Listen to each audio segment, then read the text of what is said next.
வணக்கம், நாங்க பேசுறேன். இது சண்டே டிஸ்டர்பஸ் வலையொலியில் வருகின்ற காணொளி. 1001 இருபுள்ளி சுழியம் அத்தியாயம் 41. கிருபாகரன் மணிமாறன் யார் என்று அவனுடைய கூட்டத்திற்கு கூறிய பிறகு அங்கிருந்தவர்கள் அனைவரும் ஆச்சரியத்துடனும் சிலர் அச்சத்துடனும் இருந்தார்கள். இன்னும் சிலர் நாம் தவறான ஆட்களை நோக்கி சென்று விட்டோமோ, உங்களுக்கு அவனை பற்றி தெரிவதற்கு வாய்ப்புகள் குறைவு. நீங்கள் கூறியதை பார்த்தால் நம்முடைய கூட்டத்திற்கும் மணிமாறனை பற்றி தெரிந்திருக்கும் அல்லவா? யார்? மணியங்கள் கிருபாகரரை, வீரபாண்டியனை பற்றி தெரிந்திருக்கும் அல்லவா?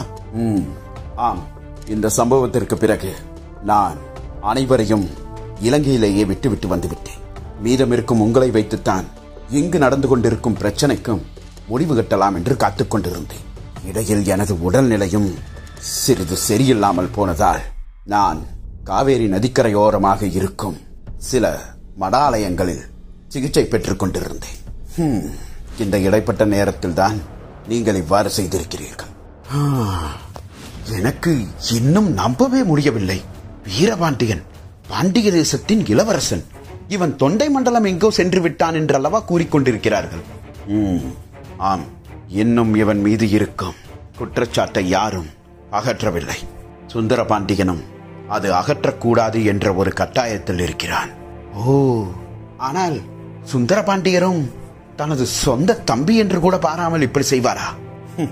ஆட்சி பொறுப்புக்காக ஒருவேளை சுந்தரபாண்டியன் இந்த மணிமாறன், அதாவது வீரபாண்டியனை பார்த்திருந்தால் கூட தெரியாததை போல நடித்திருக்க கூடும். சரி, எது என்னவோ, இப்போது வீரபாண்டியன் நம்மிடம் கிடைத்திருக்கிறான். இதை வைத்துத்தான் இனி ஆட்டத்தையே ஆரம்பிக்க முடியும். இப்போது நாம் என்ன செய்ய போகிறோம் கிருபாகரரே? வீரபாண்டியன் சேனளவு பெற்றுவிட்டால் பிறகு நம்மோடு இருப்பானா? கண்டிப்பாக இருக்க மாட்டான்.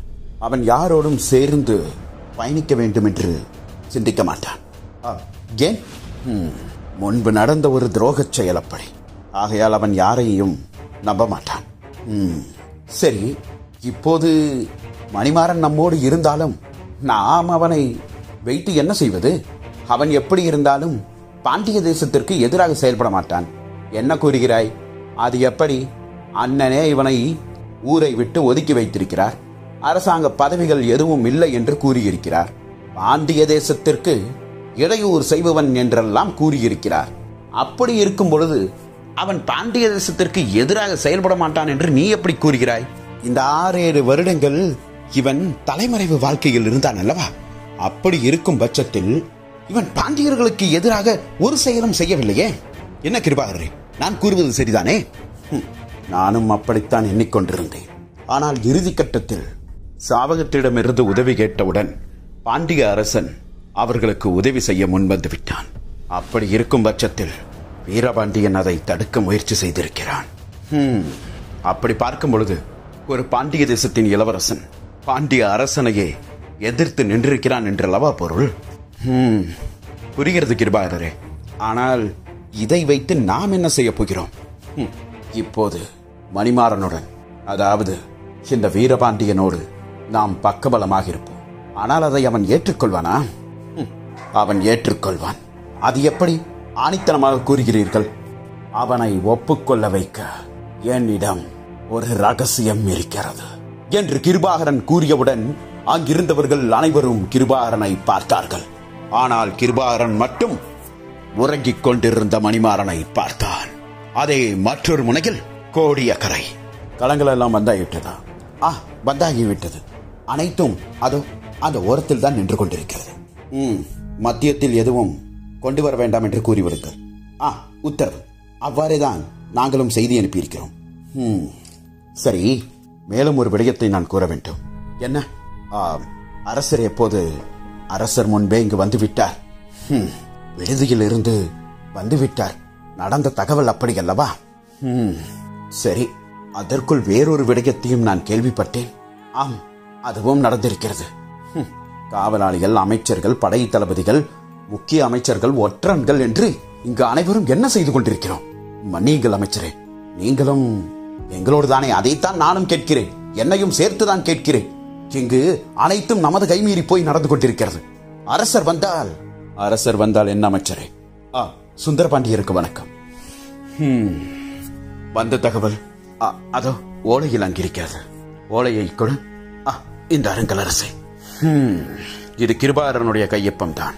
அவனே கைப்பட ஓலையை எழுதியிருக்கிறான். செய்தி என்னவா? அது அவன் கூறியதை முழுமையாகவெல்லாம் நம்மால் நம்ப முடியாது. நாமும் சற்று ஆராய்ந்துதான் முடிவெடுக்க வேண்டும். தகவல் என்னவென்று கூறுங்கள். எப்போதும் நம்மை கண்டு அஞ்சி ஓடுபவன் இப்போது நமக்கே தூதை அனுப்பியிருக்கிறான். அதில் இருக்கும் ஒரு தகவல். கூறுங்கள் என்று கூறினேன். இதோ இந்த ஓலையை கிருபாகரன் அனுப்பியிருக்கிறான் என்றுதான் செய்தி ஓலையில் இருக்கிறது. மீதம் இருக்கும் செய்தி எல்லாம் இதோ இந்த நூலாடையில் எழுதியிருக்கிறான். கிருபாகரன் சற்று ஆராய்ந்து செயல்படுபவன். சரி, நூலாடையில் உள்ள செய்தி என்ன? இங்கிருந்த மணிமாறன் என்ற ஒருவன்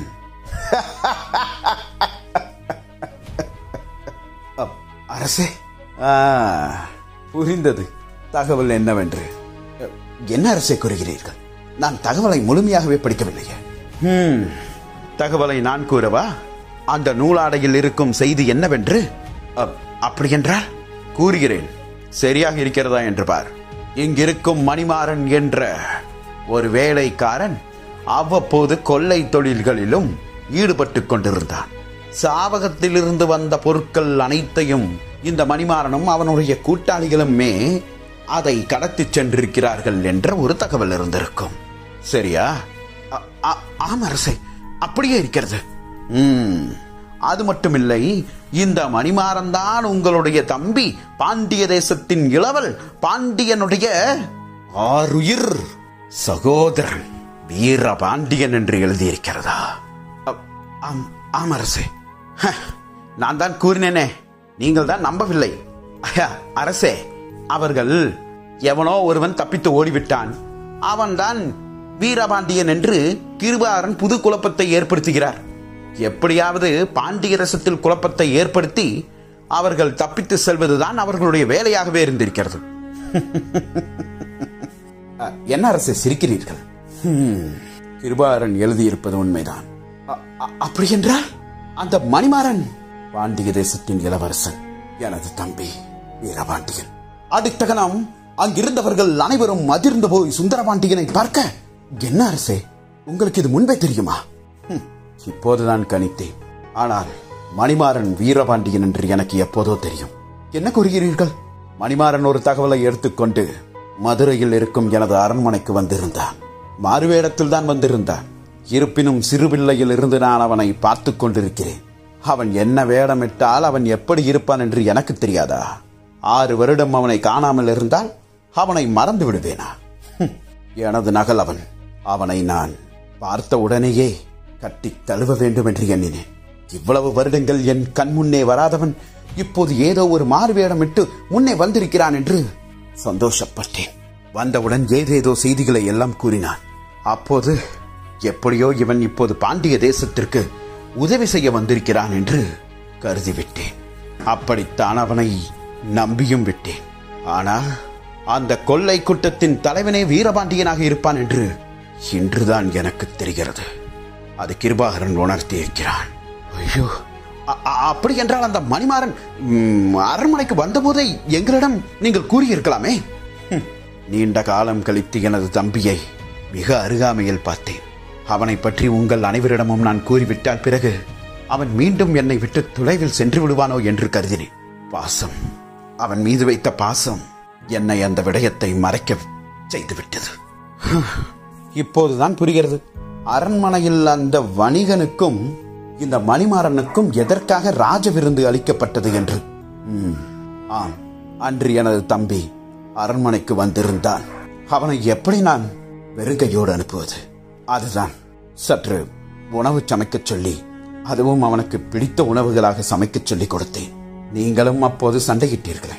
ஐயோ, எனக்கு எப்படி தெரியும் அரசே? வந்திருப்பது உங்களுடைய இளவரசன் என்று. இல்லை, பாண்டிய தேசத்துடைய இளவரசன் என்றால் நான் உணவு உண்பதை தடுக்க முடியுமா? கூறுங்கள். அது மட்டும் இல்லை, கூறுங்கள். மணிமாறனை நான் முன்பே சந்தித்திருந்தேன். எங்கு? வைகை பாலத்தின் மீது. அங்கேயே அவனை ஒரு முறை கண்டேன். அவன் பாண்டிய தேசத்தில் தான் இருக்கிறானா, அவன் இன்னும் எங்குதான் இருக்கிறானா என்று எனது மனதில் பல விடயங்கள் போய்கொண்டிருந்தது. அதற்குள் தான் அவன் என்னையே பார்க்க வந்தான். இப்படி மாறி மாறி விடயங்கள் நடந்து கொண்டே இருக்க இருக்க இருக்க என்னால் அதை எப்படி எடுத்துக்கொண்டு செல்வதென்றே தெரியவில்லை. புரிகிறது அரசே, உங்களுடைய நிலைமை இப்படி இருக்க இங்கு பல விடயங்களும் இப்படி ஆகிவிட்டது. ஆம், சாவகத்தில் இருந்து வரும் பொருளை இலங்கை அரசனுக்கு பத்திரமாக ஒப்படைத்தால் இங்கு அனைத்தும் நல்லபடியாக நடந்துவிடும். பாண்டியர்கள் மீது சாவகர்களுக்கு இருக்கும் கோபமும் போய்விடும் என்றுதான் கருதினேன். அப்படித்தான் வீரபாண்டியனையும் இந்த விடயத்தில் அவனை செயல்பட விட்டேன். ஆனால் முற்றிலும் மாறாக இருந்திருக்கிறது. சரி, நடந்ததை எண்ணியெல்லாம் பேசி ஒரு பிரயோஜனமும் இல்லை. அனைத்தும் எனக்கு தெரிந்து இங்கு கைமீறி போயிருக்கிறது. ஆமாம், அரசருக்கு இத்தனை விடயங்கள் தெரிந்திருக்கிறது என்றால் ஒற்றர்கள் நீங்கள் எல்லாம் என்னடா செய்து கொண்டிருந்தீர்கள்? அமைச்சரே, கிடைத்த தகவலை நாங்களும் அரசரிடம் கூறினோம். அதை வைத்துத்தான் அரசரும் கணித்து வீரபாண்டியனை எதுவும் செய்ய வேண்டாம் என்று கூறியிருந்தார். ஓ, ஒற்றர்கள் மூலியமாகவும் தங்களுக்கு முன்பே செய்தி வந்துவிட்டதா? ஆம், ஆதி ஒற்றர்கள் மூலியமாக வந்தது. என்ன அரசே?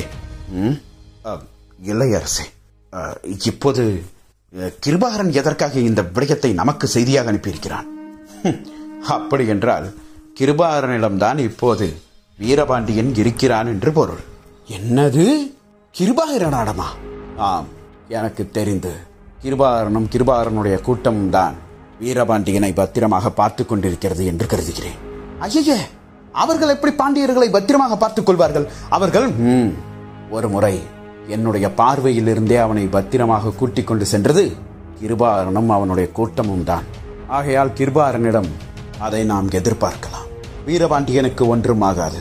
கிருபாகரனும் அவனுடைய கூட்டாளிகளும் கண்டிப்பாக அவனுக்கு பாதுகாப்பாகத்தான் இருப்பார்கள். அப்படி என்றால் அரசு, இப்போது அதிகமாக பிரச்சனைகள் இருக்கிறது. என்ன பிரச்சனை அமைச்சரே?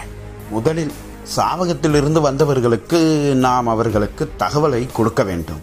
இரண்டாவது, முன்பு சாவகர்களுக்கும் நமக்கும் இருந்த பிரச்சனைக்கு மூல காரணமான வீரபாண்டியன் இருக்கிறார் என்ற ஒரு தகவல்.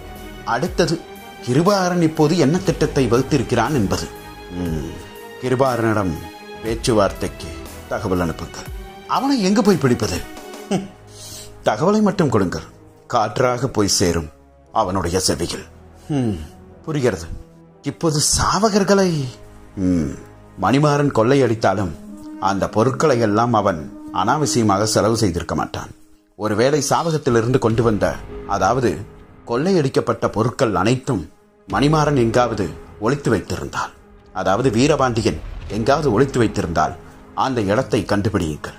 அந்த பொருட்களை எல்லாம் சாவக தேசத்தின் அரசனிடம் ஒப்படைப்போம் என்று கூறுங்கள். ஒருவேளை அவன் அப்படியாவது மனம் இறங்குவானா என்று பார்ப்போம். ஆனால் வீரபாண்டியனுடைய இந்த தகவல் சாவகத்திற்கு செல்ல சிறிது காலமாகும். அதற்குள் நாம் கிருபாகரனை சந்தித்து பேசி வீரபாண்டியனை நம்பசம் கொண்டு வர வேண்டும். இப்போது அவன் ஒரு மன்னிப்பு கேட்டால் போதும். இங்கு நடக்கும் அனைத்து விடயங்களுக்கும் ஒரு முற்றுப்புள்ளி வந்துவிடும். சரி, விரைந்து செயல்படுங்கள். நான் கூறியது அனைத்தும் செயல்படுத்துவோம். வருகிறேன் என்று கூறிவிட்டு பாண்டிய அரசன் அந்த இடத்தை விட்டு செல்ல, அடுத்த முனையில் கோடியகரையில் இருக்கும் சிறைச்சாலைக்குள் மயில், நாகப்பன், பித்தன், மேலும் மணிமாறனுடைய கூட்டாளிகள் அனைவரும் நின்று கொண்டிருந்தார்கள். அமைச்சர் வந்து அங்கு நின்று அனைவரையும் பார்க்க, தகவல் வந்ததா?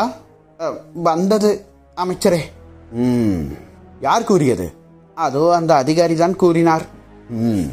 இந்த விடயம் முற்றிலுமாக புதிதாக, உங்களுக்கு கனவிலும் கூட இப்படி ஒரு விடயம் நடக்கும் என்று நீங்கள் எண்ணி பார்த்திருக்க மாட்டீர்களே. ஆம், அப்படித்தான் இருந்தது. முதல் முறையில் கேட்டறிகிறீர்களா? ஆம், அப்படித்தான் இருந்தது. ஒன்று விட்டேன் என்றால் பார். என்ன அமைச்சரை அடிக்க வருகிறீர்கள்? பிறகு கொள்ளை தொழிலை செய்யும் உங்களுக்கெல்லாம் என்னடா மரியாதை? பாருங்கள், நாங்கள் எல்லாம் கூட்டத்தில் வேலை செய்பவர்கள், அவ்வளவுதான். பொருளை எடுத்து வையுங்கள் என்றால் வைப்போம். என்ன மயிலே, அதுதானே செய்வோம். ஆம், நாங்கள் பொருட்களை எடுத்து வைக்க வேண்டும் என்றால் எடுத்து வைப்போம், அவ்வளவுதான். வருகின்ற பொருட்கள் கொள்ளை பொருட்களா அல்லது பணம் கொடுத்து சம்பாதித்த பொருட்களா என்றெல்லாம் நாங்கள் கேட்டறிவதில்லை. தெளிவாக பேசுகிறீர்கள். சிக்கிக்கொண்டால் இப்படித்தான் பேச வேண்டும் என்று முன்பே அனைவரும் அறிந்த விடயமா? அமைச்சரே, இவன் பெயர் என்ன கூறினாய்? பித்தன். பித்தன் பெயரை பார், பித்தனா? பித்தன் யாருக்குடா பித்தன் நீ? அடிக்காதீர்கள்.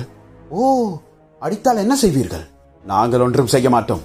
எங்களை காப்பாற்ற மணிமாறன் வருவான். மணிமாறன்? அங்குதானடா விழுந்தேன் நான்.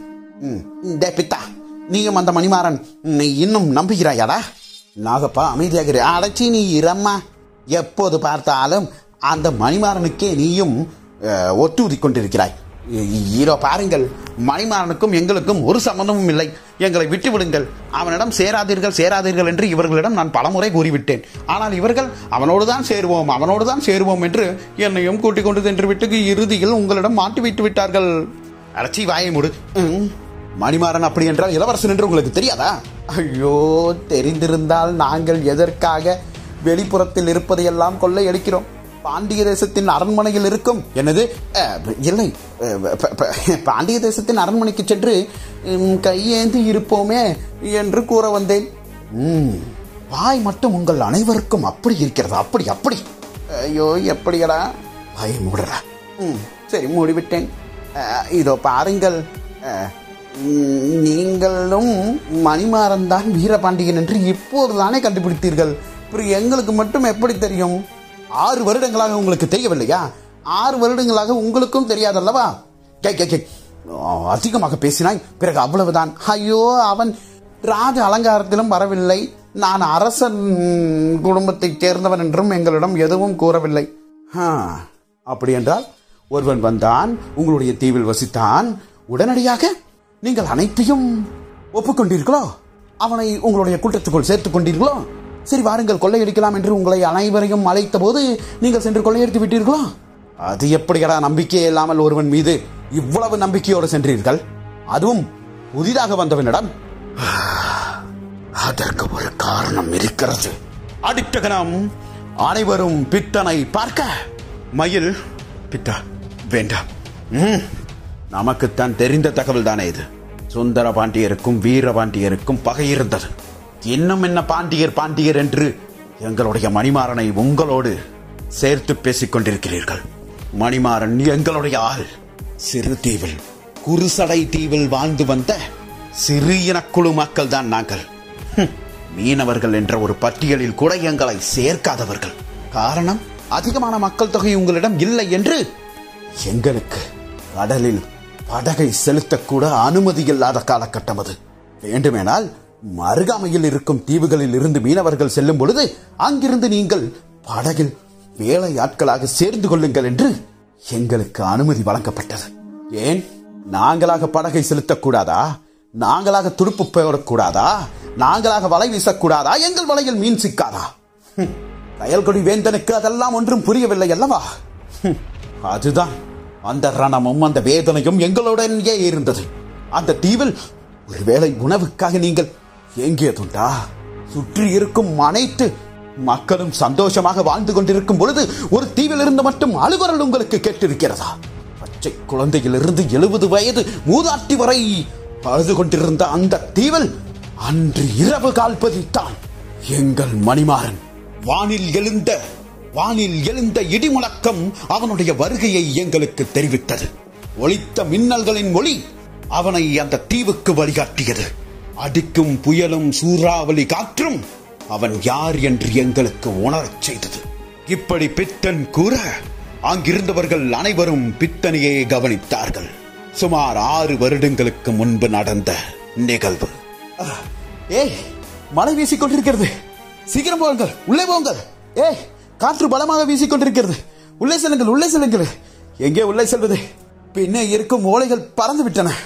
ஐயோ, பச்சை குழந்தைகளுக்கு ஏதேனும் பாதுகாப்பு இடம் இருக்கிறதா? அனைத்து குடிசைகளும் தண்ணீரில் மூழ்கிவிட்டது. இப்போது என்ன செய்வது என்று தெரியவில்லை. யாரோ அங்கு தனியாக நிற்கிறார். பாருங்கள், தனியாக செல்லாதீர்கள், இங்கு வாருங்கள். எனது யாரும் அங்கு செல்லவில்லை.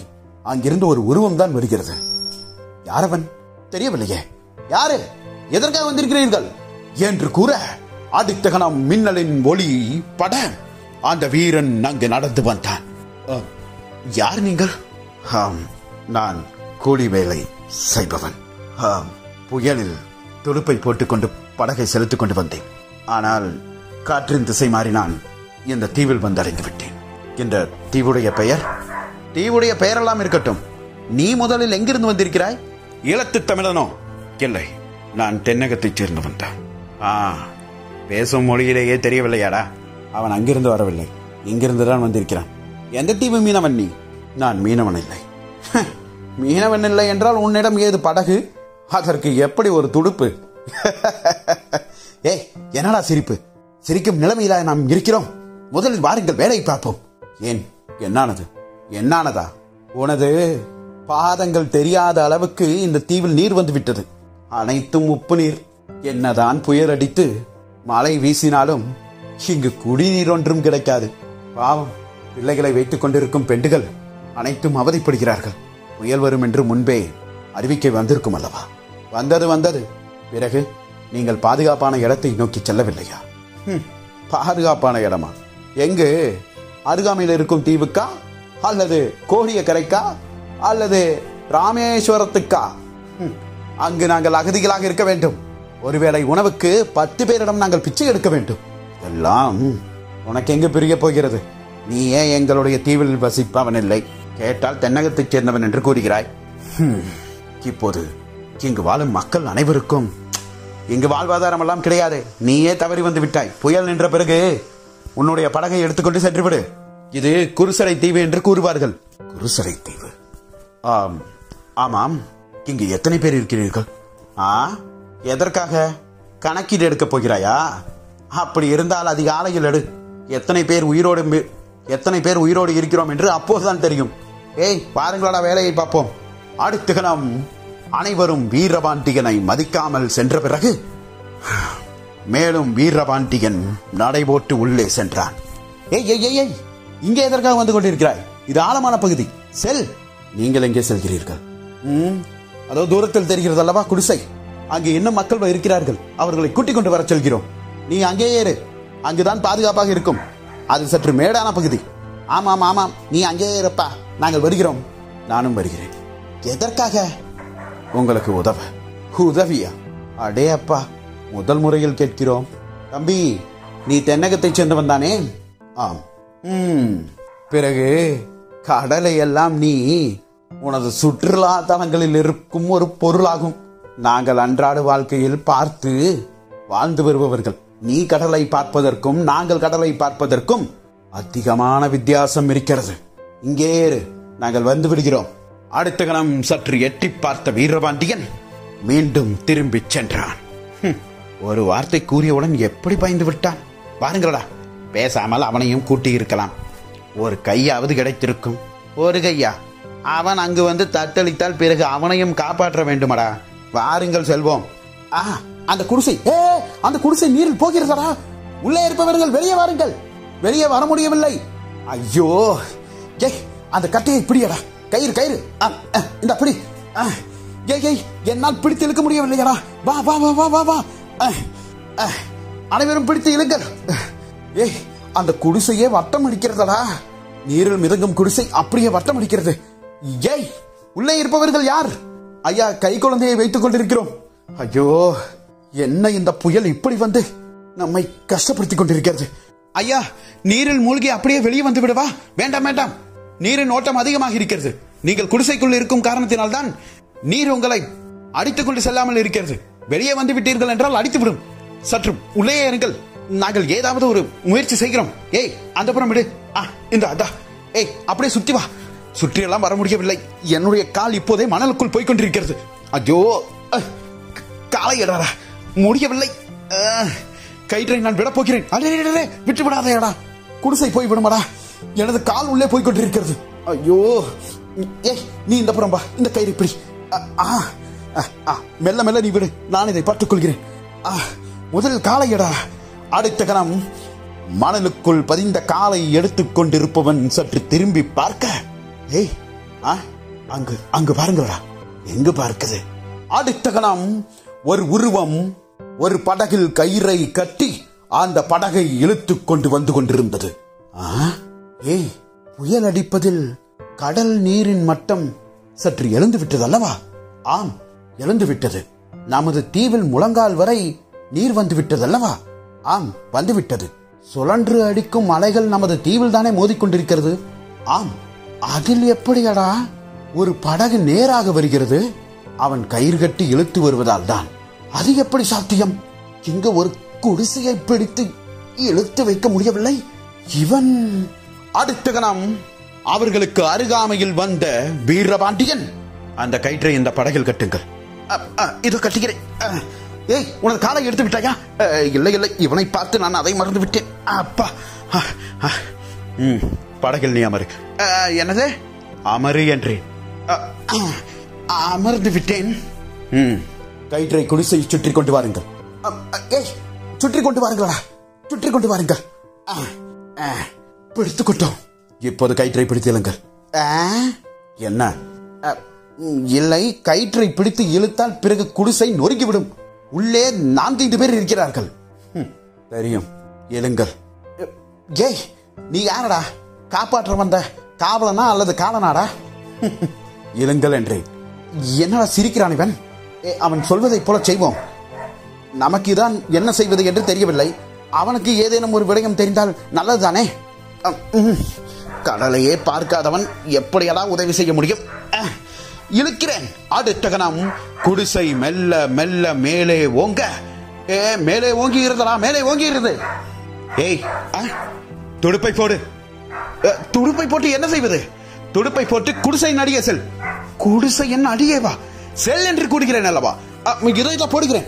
அடுத்த கணம் படகில் இருப்பவன் துடுப்பை போட்டு அந்த படகை செலுத்த அவர்களும் அந்த குடிசையை இழுக்க, குடிசையும் அடிக்கும் காற்றில் மெல்ல மேலே எழ, அங்கிருந்த மக்கள் அனைவரும் வேகமாக வந்த நீரில் மோதி தத்தளிக்க, சட்டென்று இருவர் பிடித்து அவர்களை தள்ள அனைவரும் அந்த படகில் விழுந்தார்கள்.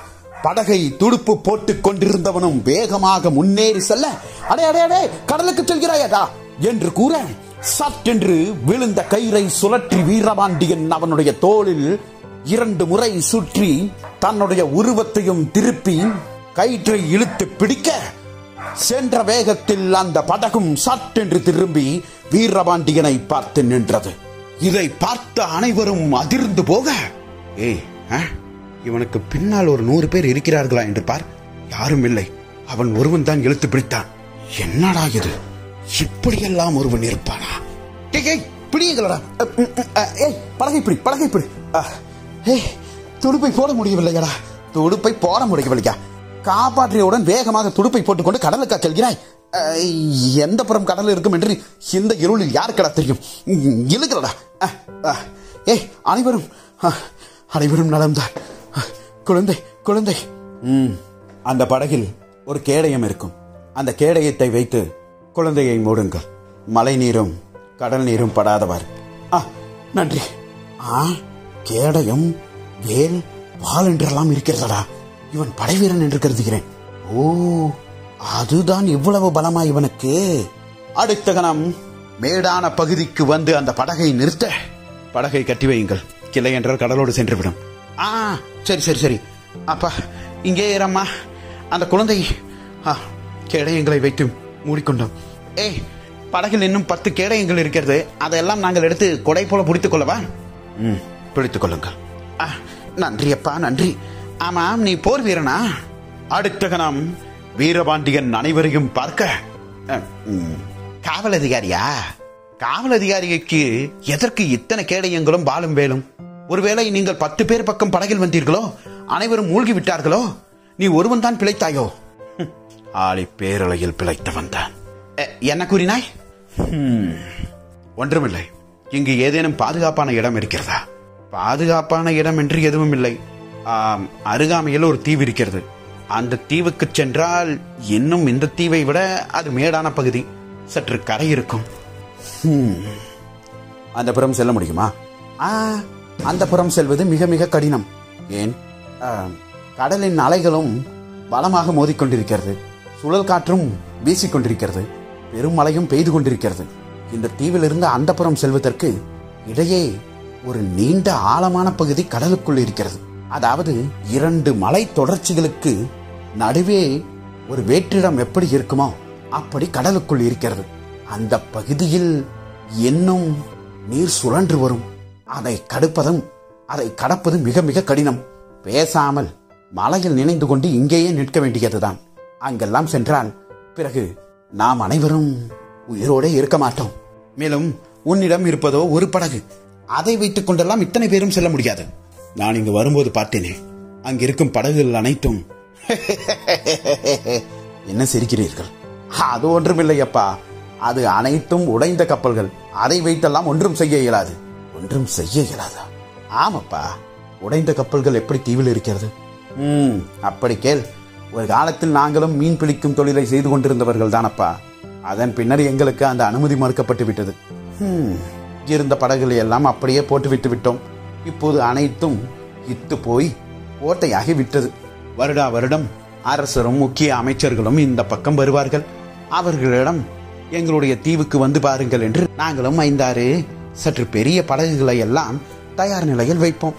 அவர்களும் வந்து பார்வையும் விட மாட்டார்கள். எங்களுக்கு அனுமதியும் கொடுத்ததில்லை. எத்தனை படகு இருக்கும்? சுமார் ஒரு 20-30 படகு இருக்கும். அவை அனைத்தும் நீரில் மிதங்குமா? அது எப்படியப்பா மிதங்கும்? மூழ்கி விடும் அப்பா. ஓட்டை இருக்கிறது. தலை கீழாக போட்டு பாருங்கள். தலை கீழாகவா? தலை கீழாக எங்கு போடுவது? தீவின் ஒரு பகுதியில் போடுங்கள். புரியவில்லையே. என்னை பின்தொடருங்கள்.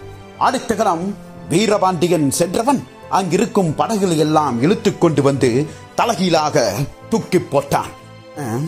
என்ன இப்படி பார்க்கிறீர்கள்? என்னடா இது? 20-30 பேர் செய்யும் வேலையை அவன் ஒருவனே செய்து கொண்டிருக்கிறான். சரி வாருங்கள், அவன் கூறியதைப் போலவே செய்வோம். அடே, கடலையே பார்க்காதவன். சரி, அவன் கடலை பார்த்திருப்பான் போல். இல்லைங்களா, இந்த படகு எப்படியடா இவ்வளவு எளிதாக வருகிறது? நீர் மட்டத்தில் இருப்பதால் எளிதாக வருகிறது. மணலில் இருக்கும் பொழுது இழுக்க முடியுமா? இழுக்க முடியாது. எப்பா, முன்பு எளிதாக இருந்தது, இப்போது இழுக்க முடியவில்லை. அப்படி என்றால் தரை தட்டி விட்டது என்று பொருள். நீர் படகுகளுக்குள் செல்லட்டும், ஒன்றும் கவலை வேண்டாம். என்ன இவன் பைத்தியமாகி விட்டானா? அனைத்து கப்பல்களையும் வட்டமாக இடுங்கள். இட்டு விட்டோம். இன்னும் அந்த படகுகளுக்கு மேலே படகுகள் தூக்கி போடுங்கள். ஐயோ, ஒரு படகை இழுத்து கொண்டு வருவதே கடினம். இவன் இழுத்து தூக்கி போட சொல்கிறேனடா. தூக்கி போடுங்கள். அடுத்த கணம் ஒரு வட்டமாக 30-40 படகுகளை வைத்து ஒரு அரண் போல அமைத்தவன் எங்கெல்லாம் ஓட்டை இருக்கிறதோ இப்போது அதை அடையுங்கள். அடைக்கவா? ஆம், உங்களுடைய ஆடைகள், அதோ அந்த கேடயம், எது வைத்து வேண்டுமானாலும் அடைத்து விடுங்கள். இது அடைக்கிறோம்.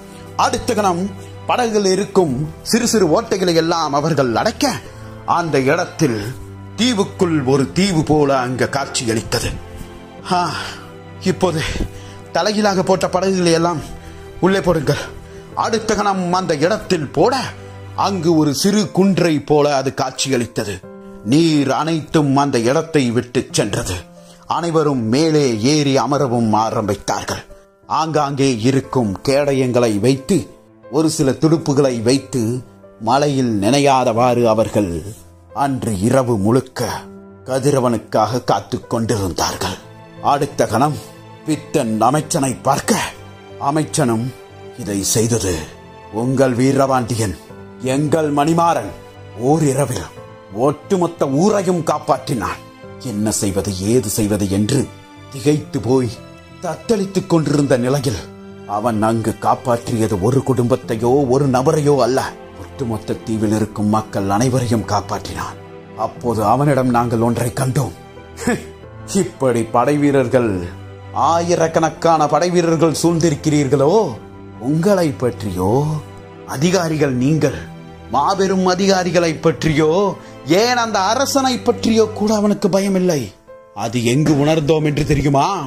இடியும் மின்னலும் போட்டி போட்டுக் கொண்டிருந்த அந்த தீவிலும், அந்த நள்ளிரவிலும் வீசிக் கொண்டிருந்த காற்றிலும், அடித்துக் கொண்டிருந்த மலையிலும் எதையும் கண்டு அச்சப்படாமல் என்ன செய்வது என்று சிந்தனைக்கு அவனுடைய விடயங்களை கொண்டு போய் சேர்த்தான் பார். அங்கு நின்றான் அவன். அப்படிப்பட்ட ஒரு வீரனிடம் நாங்கள் உதவியை நாடினோம். அடுத்த நாள் அவன் படைவீரன் தானே, போய் அரசரை சந்தித்து நாங்கள் படும் இன்னல்களை கூறு என்று கூறினோம். ஆனால் அப்போதுதான் அவன் கூறினான், இது ஒரு அதிகாரிகளுடைய படகு, தப்பிப்பதற்காக நான் திருடிக் கொண்டு வந்தேன் என்று. அப்போதுதான் எங்களுக்கும் புரிந்தது அவன் ஒரு திருடன் என்று. இப்படி திருடிக் கொண்டு வந்து விட்டாயே என்று முதலில் எங்களுக்கு கோபம் வந்தது. ஆனால் அவன் செய்த காரியம் நன்மையடா. ஒரு அரசாங்கம் செய்ய வேண்டிய வேலையை அவன் தனி ஒரு மனிதனாக அவன் செய்தான். பல வருடங்களாக நாங்கள் கேட்டு எங்களுக்கு எதுவும் கிடைக்காததை அவன் உங்களுக்கு கொண்டு வந்து சேர்க்கிறேன் என்று வாக்களித்தான். வாக்கென்ன வாக்கு, அவன் கூறினான், அவ்வளவுதான். அவன் செய்த செயல்கள் அவன் மீது எங்களுக்கு நம்பிக்கையை கொண்டு வந்தது. நாங்கள் அவனுக்கு பக்கபலமாக செய்கின்றோம். முதலில் ஆங்காங்கே சென்று வேலை செய்வோம் என்று எங்களை முதலில் வேலைக்கு அனுப்பியவன் அவன்தான். நாங்கள் கூட முன்பு எங்களுடைய உரிமைகளை இழந்து எங்கோ வந்து அகதிகள் போல வேலை செய்து யாரோ ஒருவனிடம் இருந்து கை நீட்டி கைக்கூலியை வாங்கிக் கொண்டிருக்கிறோம் என்றல்லவா கருதி கொண்டிருந்தோம். அப்போதுதான் எங்களுக்கு மணிமாறன் அனைத்து விடயங்களையும் கூறினான். ஏழைகளிடமோ தேவைப்படுபவர்களிடம் இருந்து திருடக்கூடாது என்று கூறினான். செல்வந்தர்கள், அரசாங்கத்திற்கு கேடு விளைவிப்பவர்கள், மக்களை ஏமாற்றுபவர்கள், இவர்களை தேர்ந்தெடுக்க சொன்னார். கடை வீதியில் அப்படிப்பட்டவர்களை கண்டறிவது மிக மிக சுலபம் அமைச்சரே. கண்டறிந்தோம், கொள்ளையடித்தோம். அப்போதுதான் சாவக தேசத்தில் இருந்து கப்பல் ஒன்று வருகிறது. அது இலங்கை மன்னன் அரசனுக்கு கொண்டு போய் செல்வங்களை குவிக்கிறது என்று ஒரு செய்தியும் வந்தது. மணிமாறன் தான் அந்த செய்தியை எங்களுக்கு கொண்டு வந்து கூறினான். கப்பலிடம் எப்படி போர் செய்து அந்த பொருட்களை எல்லாம் எடுப்பது என்று எங்களுக்கும் ஒன்றும் புரியவில்லை. ஆனால் மணிமாறன் நான் உங்களோடு இருப்பேன் என்று எங்களுக்கு வாக்களித்தான். நின்றான், செய்தோம். சாவகம் நடுநடுங்கியது. இப்போது பாண்டியன் அடுத்த கணம் அவனுடைய மார்பில் ஏற்றி ஒரு உதை வைக்க அவனும் வசனமெல்லாம் அருமையாகத்தான் இருக்கிறது. ஆனால் யார் முன்னே நின்று பேசிக் கொண்டிருக்கிறோம் என்று தெரிந்து கொள் பித்தா. நான் பாண்டிய தேசத்தின் அமைச்சன். எங்களோடு இருப்பது பாண்டிய தேசத்தின் இளவரசனடா. அடுத்த கணம் அந்த அமைச்சர் எதுவும் பேசாமல் பின்னடைய, எனக்கு மட்டும் அந்த மணிமாறனை பிடித்தால், யார் இளவரசரையா கூறுகிறீர்கள்? அவனைத்தானடா என்று ஒட்டுமொத்த காவல் அதிகாரிகளுக்கும் கெட்ட பெயரை வாங்கி கொடுத்து விட்டு எங்கோ சென்று ஒளிந்திருக்கிறான். ஐயோ அமைச்சரே, அவர் இளவரசரா? இளவரசன் என்றால் இப்படியாடா இருக்கக்கூடும்? நாட்டு மக்களுக்கு நல்லது செய்ய வேண்டும். அப்படி பார்த்தால் அவர் இளவரசன் தான். எங்களுக்கு நல்லதுதான் செய்திருக்கிறார். காலம் காலமாக உங்களுடைய அரசு என்ன செய்தது? ஏய் பித்தாய், நீ பேசினால் பிறகு அவ்வளவுதான். யாருடைய உயிரையும் எடுக்க வேண்டாம் என்று பார்த்துக் கொண்டிருக்கிறேன். அமைச்சரே, உங்களுடைய கோபம் எங்களுக்கு புரிகிறது. ஆனால் அரசர் கூறிய விடயத்தை சற்று சிந்தித்து பாருங்கள். இப்போது மணிமாறன் இங்கில்லை, அதாவது வீரபாண்டியர் இங்கில்லை. இவர்களையும் பகைத்துக் கொண்டால் பிறகு ஒன்றையும் செயல்படுத்த முடியாது. சரி, அவனை தூக்கி நிறுத்துங்க. ஏ பித்தா, வா, அவனுக்கு நீரந்த கொடுங்க. அடுத்த கணம் நீரும் கொடுக்கப்பட, பித்தா, ஏதோ கோபத்தில் கையோங்கி விட்டேன். ஓங்கியது கையில்லை, கால். இதோ பாருங்கள், நீங்கள் செய்த விடயங்கள் அனைத்தும் தவறானது. யாருக்காக கொள்ளையடித்தீர்கள், என்ன செய்தீர்கள் என்பதெல்லாம் மற்றவர்கள் பார்க்க மாட்டார்கள். கொள்ளையடித்தீர்கள் என்பது மிகப்பெரிய ஒரு தவறான விடயம். அதற்கு பின்னால் அரசன் இருந்தாலும் தவறுதான், இளவரசன் இருந்தாலும் தவறுதான். அப்படியா? அப்படி என்றால் வரிப்பணத்தை எல்லாம் என்ன செய்து கொண்டிருக்கிறீர்கள்? அடுத்த கணம் அமைச்சர் அவனுடைய கைகளை முறுக்க, மேலும் ஒரு காவலாளி அமைச்சருடைய கையை பிடித்தான். பொறுமையாக இருங்கள், அவன் உங்களுக்கு கோபம் வர வேண்டும் என்றுதான் பேசிக் கொண்டிருக்கிறான். பித்தா, நீ கேட்கும் கேள்விகள் அனைத்தும் சரிதான். ஆனால் நாங்கள் கேட்கும் கேள்விக்கு மட்டும் பதிலளி. புரிகிறதா? நீயாக புதிதாக ஒரு கேள்விகளை எல்லாம் கேட்காதே. அதற்கு இப்போது என்னிடம் எந்த ஒரு பதிலும் இருக்காது. நீ கேட்கும் கேள்விகளுக்கு யாரிடம் பதில் இருக்கிறதோ அவர்களை கூட்டிக் கொண்டு வந்து உன் முன்னே நிறுத்துகிறேன். இப்போதைக்கு எனக்கு ஒரு பதிலை கூறு. கூறுங்கள். என்னவா? என்ன செய்தி? இதோ பாரு, நான் சொல்லும் விடயத்தை மட்டும் நன்கு கேட்டுக்கொள். கேட்டுக்கொள்கிறேன், கூறுங்கள். சாவகத்திலிருந்து வந்த பொருட்களை எல்லாம் கொள்ளையடித்தீர்கள் என்று கூறினீர்களே? ஆம். அதை எங்கே பதுக்கி வைத்திருக்கிறீர்கள்? ஏய், என்ன? இன்னும் அதை பதுக்கி வைத்திருப்போம்? கொள்ளையடிப்பதையெல்லாம் செலவு செய்துவிட கொள்ளையடிப்பதையெல்லாம் செலவு செய்துவிட வேண்டும் என்று மணிமாறன் கட்டளையிட்டிருக்கிறான். கொள்ளையர்களுக்கு என்னடா கட்டளை? கொள்ளையடித்த பொருட்கள் அனைத்தும் எங்கே இருக்கிறது? அதான் வைத்திருக்கிறாய் இத்தனை பேர், போய் கண்டுபிடித்துக் கொள். உங்களை எல்லாம் இப்படி விசாரித்தால் சரி வராது. இவர்கள் மூவரையும் மேலும் இவனுடைய கூட்டாளிகளையும் விடுதலை செய்யுங்கள். அமைச்சரே, இவர்களை விசாரிக்க சொல்லி அரசருடைய கட்டளை. என்ன விசாரித்தாலும் இவர்கள் ஒன்றும் கூறப்போவதில்லை. எனது பாதுகாப்பில் இருக்கும் இடத்தில் ஒரு சில தவறுகள் நடந்துவிட்டது. அதற்கு அரசர் தண்டனை கொடுக்க வேண்டும் என்று நான் கருதவில்லை. ஆனால் நான் கொடுக்க வேண்டும். இப்போது இவர்கள் இந்த சிறையில் இருந்தால் பிறகு எமது கட்டி போட்ட கைகளால் என்னால் ஒன்றும் செய்ய இயலாது. இவர்களை வெளியே விடு.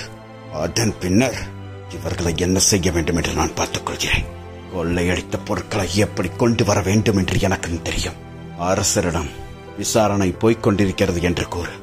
வேறு யாரேனும் 10 பேரை தூக்கி சிறையில் போடு. அவர்களிடம் விசாரணை செய்து கொண்டிரு. இவர்கள் தான் என்று அரசருக்கு ஒன்றும் தெரியாதல்லவா? இல்லை, அரசர் இன்னும் இவர்களுடைய முகங்களை எல்லாம் பார்க்கவில்லை. பெயர்கள் மட்டும்தான் தெரியும். நமக்கு தெரிந்த 10 பேரை தூக்கி சிறையில் போடு. அவர்களுடைய பெயரை யாரேனும் கேட்டால் இவர்களுடைய பெயரை போல கூறச்சொல். இந்த 10 பேரையும் வெளியே விடு. ஆனால் என்ன செய்ய வேண்டும் என்று கண்டிப்பாக தெரியும். மேலும் அந்த குருசடை தீவில் எந்த ஒரு குடும்பமும் நமக்கு கிடைக்க வேண்டிய பொருள் கிடைக்கும் வரை நிம்மதியாக இருக்கக்கூடும். உத்தரவு. அடுத்த கணம் அவர்கள் அனைவரையும் விடுதலை செய்ய இவர்களுக்கும் ஒன்றும் புரியாமல் அந்த இடத்தை விட்டு சென்றார்கள். அந்த அமைச்சனும் செல்லுங்களா, ஆனால் இனித்தான் உங்களுடைய நரவேதனையை ஆரம்பிக்கப் போகிறது என்று கூறினான் பாண்டிய தேசத்தின் அமைச்சனும். அதே மற்றொரு முனையில் மணிமாறன் கண் விழித்து விட்டான். இதோ வருகிறேன். மணிமாறா, கிருபாகரரே, நினைவிருக்கிறதா வீரபாண்டியா? இருக்கிறது. தட்டு மெல்ல மெல்ல. எப்படி இருக்கிறீர்கள் கிருபாகரரே? நான் கேட்க வேண்டிய கேள்வியை நீ கேட்கிறாயே. 2 கேள்விகளும் என்னிடம் தான் வர வேண்டும். நீங்கள் எப்படி இருக்கிறீர்கள்? நலம்தான். இப்போது கூறுங்கள், நான் எப்படி இருக்கிறேன்? வயிற்றில் மட்டும் சிறிது காயம் ஆழமாக இருக்கிறது. அது சரியாக வேண்டும் என்றால் இன்னும் 3 மாதங்கள் எடுக்கும். சரி, ஆனால் செங்குருதி கசிந்து கொண்டே இருக்கிறது. கடினமான வேலையெல்லாம் எதுவும் செய்ய வேண்டாம். பாண்டியர்களுக்கு நீ யார் என்று தெரிந்துவிட்டது. ஒன்றை கூறவா? கூறுங்கள். நான் தான் தகவலை அனுப்பினேன். யாருக்கு? பாண்டிய தேசத்தின் அரசனான சுந்தர பாண்டியன், உனது அண்ணனுக்கு. சரி, விடுங்கள். உனக்கு ஏதேனும் வருத்தமா? எனக்கெல்லாம் எதுவும் வருத்தம் கிடையாது. பிறகு ஏதேனும் கூறுவதென்றால் கூறிவிடு.